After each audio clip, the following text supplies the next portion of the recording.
ఇప్పుడు ప్రపంచ వ్యాప్తంగా భారతీయులు ప్రతి పండుగను మలబార్తో జరుపుకుంటారు. ఎందుకంటే మలబార్ అందిస్తుంది అద్భుతమైన అవకాశాన్ని. ఇది మీ పండుగలను మరింత ప్రత్యేకంగా చేస్తుంది. కాబట్టి ఇప్పుడు ఎక్కువ సేవింగ్, ఎక్కువ సంతోషాలు, ఎక్కువ సంబరాలు. ప్రతి పండుగకు మలబార్ గోల్డ్ అండ్ డైమండ్స్. ఉమ్మడి ప్రకాశం జిల్లాలో వైసీపీ నేతలు పార్టీ అధ్యక్షుడిగా దూరంగా ఉంటున్నారట. ఎక్కువగా కనిపిస్తే ఆ నియోజకవర్గాల ఇన్ఛార్జ్ ఎక్కడ అప్పగిస్తారన్న భయంతో ఉంటున్నారట. పార్టీ ఆవిర్భావం తర్వాత ఇంతవరకు వైసీపీ జిల్లాలోని కొన్ని సెగ్మెంట్లలో బోనీ కొట్టలేదు. ఆ నియోజకవర్గాల పేరు చెప్తే వైసీపీ నేతలకు వణుకు పుడుతోందట. అక్కడ వైసీపీ ఇన్ఛార్జీల ప్రతిపాదన వస్తే మాకొద్దు బాబోయ్ అంటూ పరుగులు పెడుతున్నారట. తమకు టికెట్ లేకపోయినా పర్లేదు, ఇన్ఛార్జ్ పదవి అవసరం లేదు, ఆ నియోజకవర్గాల జోలికి పోలేమంటూ అధినేతకు అల్టిమేటం జారీ చేస్తున్నారట. ఇంతకీ ఏవా నియోజకవర్గాలు? అసలు ఆయా నియోజకవర్గాల వైసీపీలో ఏం జరుగుతోంది? ఉమ్మడి ప్రకాశం జిల్లాలో ఉన్న కొండేపి, చీరాల, పర్చూరు నియోజకవర్గాల పేరు ఎత్తితేనే జిల్లా వైసీపీ నేతల్లో కలవరం మొదలవుతుందట. ఆయా నియోజకవర్గాల్లోకి ఎక్కడ తమను ఇన్ఛార్జీలుగా పంపిస్తారు అన్న భయంతో బెంబేలెత్తిపోతున్నారట. గతంలో కాంగ్రెస్ పార్టీ స్థానంలో వచ్చిన వైసీపీ ఆ స్థాయి నిలబెట్టుకోలేకపోతుందనే బాధ కార్యకర్తలతో పాటు నేతల్లోనూ ఉందట. గతంలో కాంగ్రెస్ కు పట్టున్న నియోజకవర్గాల్లో కూడా వైసీపీ నేటి వరకు బాగా వేయలేకపోవడం వెనుకున్న లెక్కలేంటో అర్థం కాక మళ్ల గుల్లాలు పడుతున్నారట. పార్టీ ప్రభావం ఎంత ఉన్నా దాన్ని ఓటు వరకు ఎందుకు తీసుకురాలేకపోతున్నారని మదన పడుతున్నారట. గత ఎన్నికల్లో ఇక్కడ నుండి షిఫ్ట్ చేసిన నేతలను బరిలో దించిన వైసీపీ ఆ 3 సెగ్మెంట్లను వరుసగా మూడోసారి చుక్కెదురవడంతో జగన్ సైతం పునరాలోచనలో పడ్డారంటున్నారు. మరి ఆ నియోజకవర్గాల్లో ఎదురవుతున్న పరిస్థితులను చక్కదిద్దడానికి వైసీపీ అధిష్టానం ఇప్పటి వరకు చేసిన ప్రయత్నాలేంటి? ఆయా ప్రయత్నాలు ఎందుకు సక్సెస్ కాలేదు అనే అంతరార్థం స్థానిక నేతల్లో ఉంది. కొండేపి నియోజకవర్గం 1955లో ఏర్పడగా నాటి నుండి వైసీపీ పార్టీ ఆవిర్భావం వరకు జరిగిన ఎన్నికల్లో 3 సార్లు తప్ప పోటీ పడ్డ ప్రతిసారి కాంగ్రెస్ అక్కడ విజయం సాధించింది. 2014 వరకు జరిగిన ఎన్నికల్లో టీడీపీ 2 సార్లు గెలుపొందగా సిపిఐ ఒకసారి మాత్రమే గెలిచాయి. మిగిలిన ప్రతిసారి కూడా కాంగ్రెస్ పార్టీది అక్కడ విజయం. అంతగా కాంగ్రెస్ పార్టీకి అనుకూలంగా ఉన్న నియోజకవర్గంలో మాత్రం వైసీపీ ఆవిర్భావం నుంచి నేటి వరకు కూడా బోనీ కొట్టలేక బొక్కబోర్ల పడుతోంది. 1955లో నియోజకవర్గం ఏర్పడగా 1972లో సిపిఐ గెలుపొందగా 1994, 1999లో 2 పర్యాయాలు వరుసగా దామచర్ల కుటుంబం నుంచి దామచర్ల ఆంజనేయులు టీడీపీ నుండి గెలుపొందారు. దామచర్ల ఆంజనేయులు సహాయ మంత్రిగా కూడా పనిచేశారు.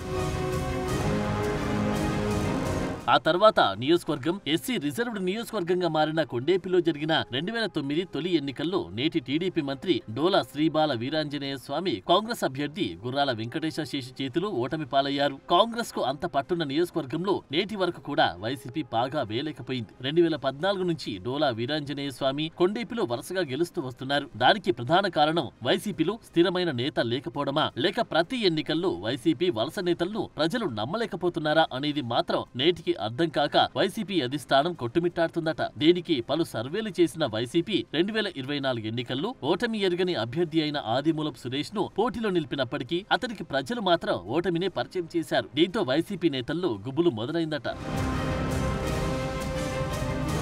అక్కడ పోటీ చేసిన సురేష్ అక్కడి నుంచి తిరిగి తన సొంత నియోజకవర్గమైన ఎర్రగొండపాలెం ఖాళీగా లేక అవకాశమిస్తే సంతనూతలపాడు లేదంటే మరో జిల్లా మారి అయినా పోటీకి సిద్ధమే కాని కొండేపికి పోనని అధిష్టానానికి చెప్తున్నారట. 2014 నుండి నేటి వరకు టీడీపీ తమ అడ్డాగా మార్చుకుంది. అక్కడ 2009లో తొలిసారి పోటీ చేసి ఓటమి పాలైన డోల వీరాంజనేయ స్వామి వైసీపీ స్థాపన తర్వాత మరోసారి ఓటమి చెందలేదు. దీనికి ప్రధాన కారణం తనకి ప్రజలతో ఉన్న సంబంధాలు, తన కుటుంబానికి ఉన్న విలువలతో పాటు దామచర్ల కుటుంబ అండదండలేన. అంతేకాక ప్రజలతో మంత్రి డోలా మమేకమైన విధానమే తనకు కలిసి వస్తుందట. మరోవైపు సామాజిక వర్గ సమీకరణాల లెక్కలు వేసుకున్న పోటాపోటీలు ఉన్నప్పటికీ ప్రజలను కలుపుకుపోయే తత్వమున్న ఫ్యామిలీకి ఎదురు లేకుండా పోయిందట. సమస్య ఏదైనా ప్రతిరోజు ప్రజలను కలుస్తూ సమస్యలను వినడమే కాక పరిష్కరిస్తున్న స్వామికి గడిచిన 3 పర్యాయాలుగా ప్రజలు బ్రహ్మరథం పడుతున్నారట. దీంతో కొండేపి నియోజకవర్గం వైపు వెళ్లాలంటే ప్రతిపక్ష నేతలు భయపడే పరిస్థితి ఏర్పడిందట.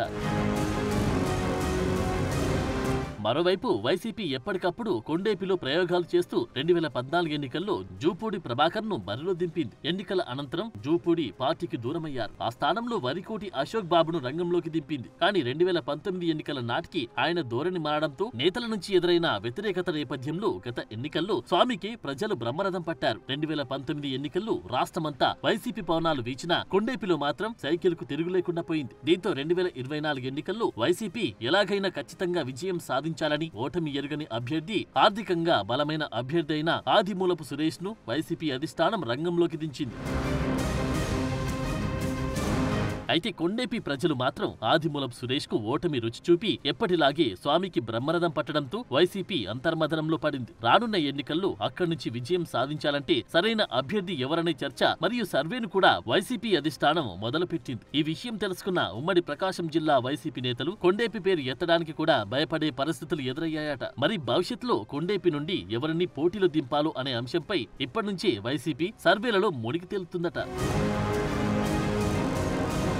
ఉమ్మడి ప్రకాశం జిల్లాలో ఏదైనా ప్రత్యేకంగా చెప్పుకోవాలన్నా రాజకీయ చైతన్యమున్న నియోజకవర్గం ఏదైనా ఉందంటే అది చీరాల అని ఇట్టే చెప్పొచ్చు. ఆ నియోజకవర్గంలో కూడా ఇంతవరకు వైసీపీ బోని కొట్టలేదంటే ఆ పార్టీ పరిస్థితి ఏంటి అనే చర్చ అంతర్గతంగా నడుస్తోంది. 2019లో టీడీపీ నుంచి ఎన్నికల్లో గెలిచిన కరణం బలరాం వైసీపీలో చేరారు. మొన్న ఎన్నికల్లో బలరాం కొడుకుని పోటీలో పెట్టిన వైసీపీని గెలుపు పలకరించడం లేదు. చీరాలలో సొంతగా పేరు పలుకుబడి కలిగిన వ్యక్తులైనా వైసీపీని గట్టెక్కించలేకపోతున్నారట. నేతలు ఎంతటి వారైనా సరే వైసీపీ పేరు చెప్పగానే ఓటమి పలకరిస్తుందట. అక్కడి నుంచి మాజీ ముఖ్యమంత్రి కూడా పోటీ చేసి కాంగ్రెస్ పార్టీ తరపున గెలుపు నగారా మోగిస్తే వైసీపీ మాత్రం అక్కడ ఆపసోపాలు పడే పరిస్థితి ఎదురవుతుందట. ఎవరిని వైసీపీ పార్టీ తరపున నిలబెట్టినా ఓటమి నుంచి బయటకు వచ్చేసే పరిస్థితి ఏర్పడలేదట. చీరాలలో ఆమంచి కృష్ణమోహన్ 2014 ఎన్నికల్లో ఇండిపెండెంట్ గా పోటీ చేసి టీడీపీ వైసీపీలకు చెక్ పెట్టారు. ఇక్కడ వైసీపీ అభ్యర్థి 3వ స్థానానికి పడిపోయాడు.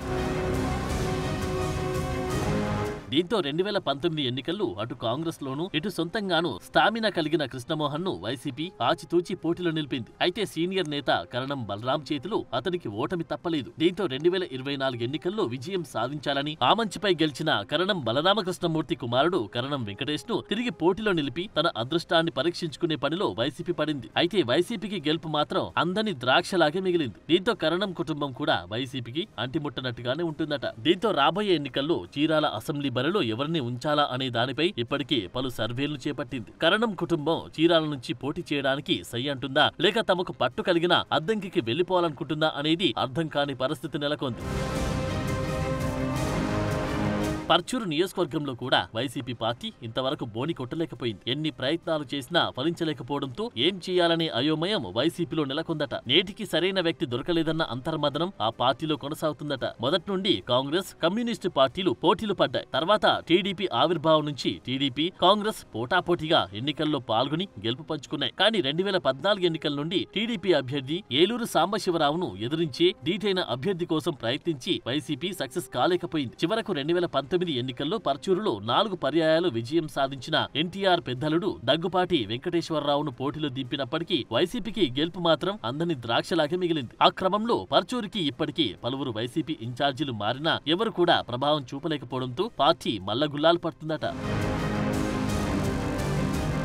పార్టీ పరువును కాపాడుకోవడానికి సరైన గెలుపు గుర్రాలు ఎవరు అనే సర్వేని వైసీపీ స్టార్ట్ చేసిందట. అయితే వైసీపీ ఆవిర్భావం నుంచి ఈ 3 నియోజకవర్గాల్లో బోని కొట్టలేకపోయింది. రానున్న ఎన్నికలకు ఇప్పటి నుండి ప్రయత్నాలు ప్రారంభించిన వైసీపీ నాటికి గెలిచేసరికి సరైన అభ్యర్థులను పడుతుందో లేదో వేచి చూడాలి. మరోవైపు మాత్రం వైసీపీ అభ్యర్థులే భయపడి కార్యక్రమాలకు దూరంగా వెళ్లడం అధిష్టానాన్ని ఇబ్బందులకు గురి చేస్తుందట. నచ్చిన నియోజకవర్గం ఇస్తే తాము పనిచేస్తామని అటు అధిష్టానానికి చెప్పలేక ఇటు ఇష్టం లేని నియోజకవర్గాల్లో పనిచేయలేక వారిలో వారి మదన పడిపోతున్నారట.